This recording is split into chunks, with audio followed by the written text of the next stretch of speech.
સુરતીઓની બીજી દિવાળી રામઠીઓવારે ઉજવાઈ। દીપોત્સવ 2 લાખથી વધુ દીવાઓથી તાપી કિનારો ઝગમગી ઉઠ્યો હતો। સુરત શહેરમાં અયોધ્યા રામલલ્લાની પ્રાણ પ્રતિષ્ઠાની પૂર્વ સંધ્યાએ સૂર્યપુત્રી તાપી નદી કિનારે તાપી નમસ્તુહેયમ અંતર્ગત 2 લાખ દીવડા પ્રગટાવી મહાઆરતીનું આયોજન કરવામાં આવ્યું હતું। તેમજ 2 લાખથી વધુ દીવડાઓ તાપી નદી કિનારે પ્રગટાવવામાં આવ્યા હતા।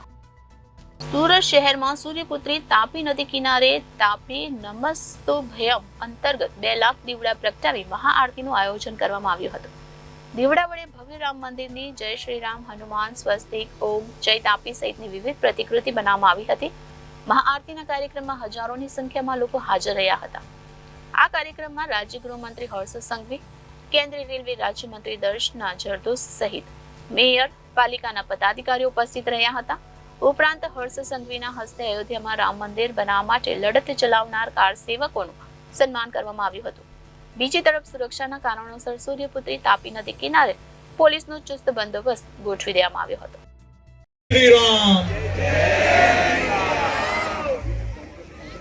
તાપી મૈયાના તટે આપણે સૌ લોકો આજે એક ઐતિહાસિક દિવસની પૂર્વ સંધ્યા પહેલા સૌ સુરતીઓ આટલી મોટી સંખ્યામાં આપણે જ્યારે ભેગા થયા હોઈએ, 500 વર્ષની આપણી તપસ્યા, અનેક પેઢીઓએ વર્ષો વર્ષ સુધી જે રાહ જોઈ, એ રાહનો કાલે અંત આવવાનો છે। અનેક લોકોની મનોકામનાઓ જ્યારે પૂરી થવા જઈ રહી છે, ત્યારે આપ સૌ લોકો 2 હાથ એક સાથે ઉપર કરીને, બધા જ લોકો એક સાથે 2 હાથ ઉપર કરે ભાઈ, મુઠ્ઠી વીંચીને બોલો જય જય શ્રી રામ, જય જય શ્રી રામ।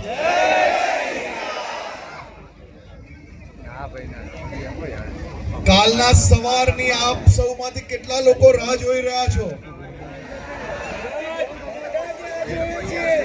કેટલા લોકો રાહ જોઈ રહ્યા છો?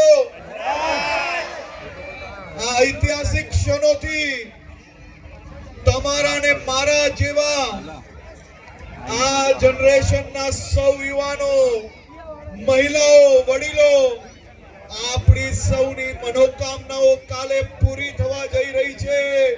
ભગવાન શ્રી રામ લલ્લા ફરી પધારી રહ્યા છે। અયોધ્યાના રાજા કાલે ફરી મંદિરમાં બિરાજમાન થવાના છે।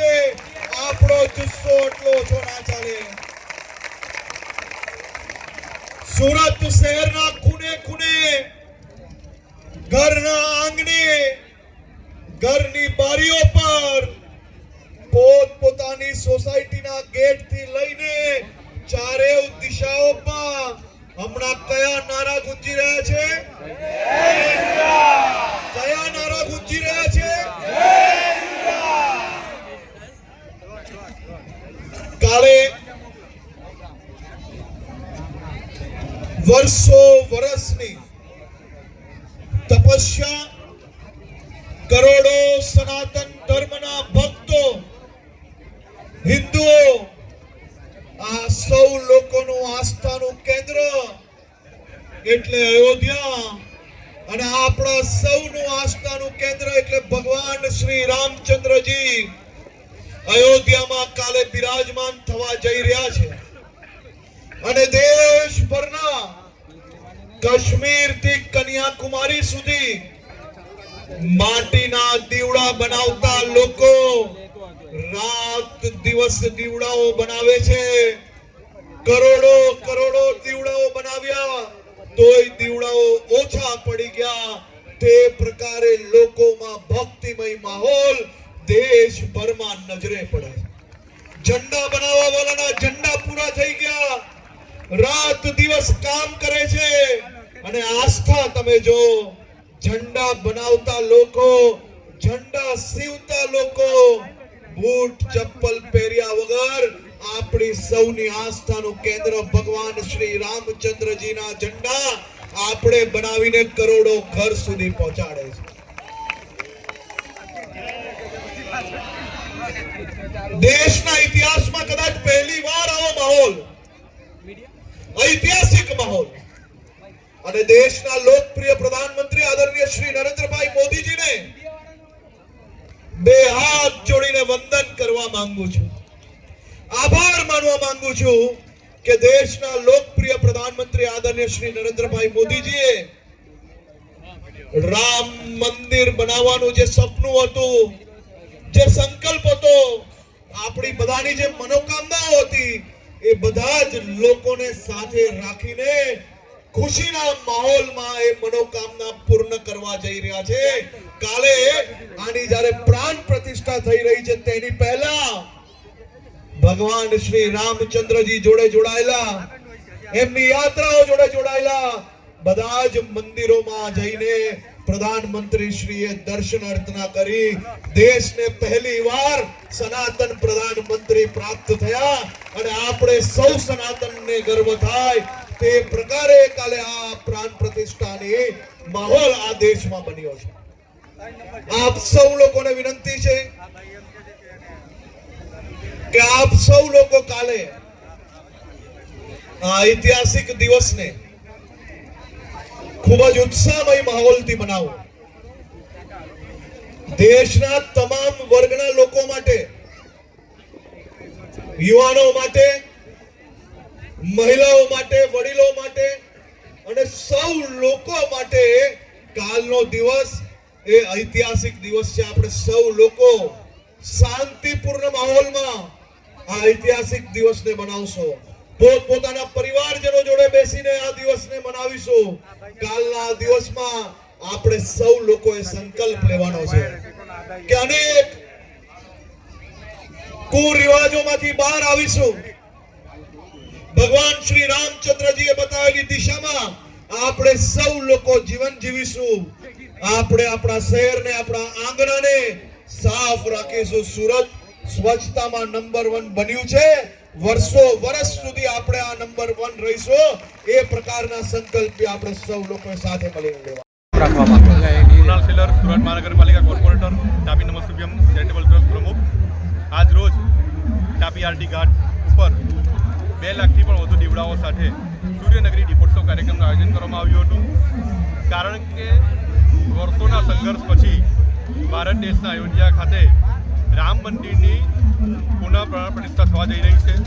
મંદિરમાં રામ ભગવાન પુનઃ બિરાજમાન થવા જઈ રહ્યા છે ત્યારે સુરત શહેરમાં ઉત્સાહનો માહોલ છે. એવું કહી શકાય કે વર્ષમાં એક દિવાળી હોય છે, પરંતુ ભારત દેશ આજે બીજી દિવાળી ઉજવી રહ્યું છે.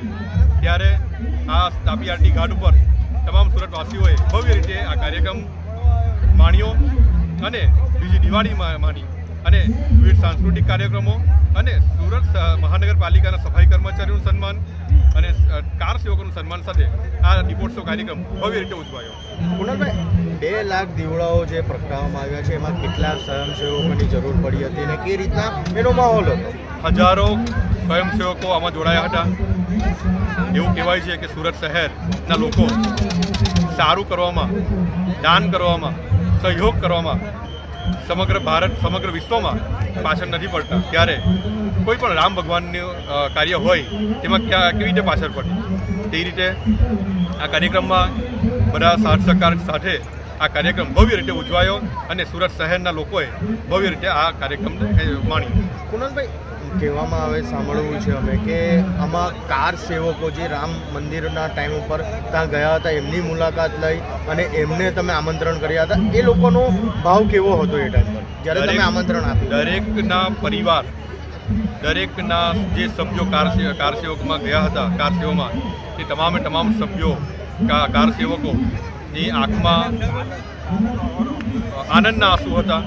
કારણ કે તેમણે વિચાર્યું ન હતું કે કદાચ અમારી પેઢીમાં અમારે આ નરી આંખે આ ઉત્સવ, આ માહોલ જોવાનો આવશે. કારણ કે એમણે ઘણી બધા બલિદાન થકી પછી આ અવસર આવ્યો છે. ત્યારે તમામ કાર સેવકોના પરિવારોમાં, તેમના મિત્ર મંડળમાં પણ ઉત્સાહનો માહોલ છે. કુણાલભાઈ, કાલે રામલલ્લાની જે પ્રાણ પ્રતિષ્ઠા છે એની માટે સુરતવાસીઓને તમે શું કહેશો? એમ તો રામ ભગવાન એક કણમાં, દિલમાં તમામ સુરતવાસીઓમાં અને સમગ્ર ભારતવાસીઓમાં વસેલા છે. ત્યારે રામ ભગવાન જે ભારતવાસીઓ જે ક્ષણની પેઢીઓથી રાહ જોઈ રહ્યા હતા એવા શ્રી પ્રભુ શ્રી રામ અયોધ્યામાં બિરાજમાન થવા જઈ રહ્યા છે, ત્યારે તમામ ભારત દેશના વાસીઓને, સુરતવાસીઓને હું તમામ સુરતવાસીઓને જય શ્રી રામનો નારો આપું છું અને આપણે પણ રામ ભગવાનના આદર્શો પર ચાલી રામ રાજ્ય સ્થાપી ભારત દેશને સમગ્ર વિશ્વમાં વિશ્વગુરુ બનાવી એવી શુભેચ્છા પાઠવું છું. Reporter Hitesh Prajapati, Janadesh news, Surat.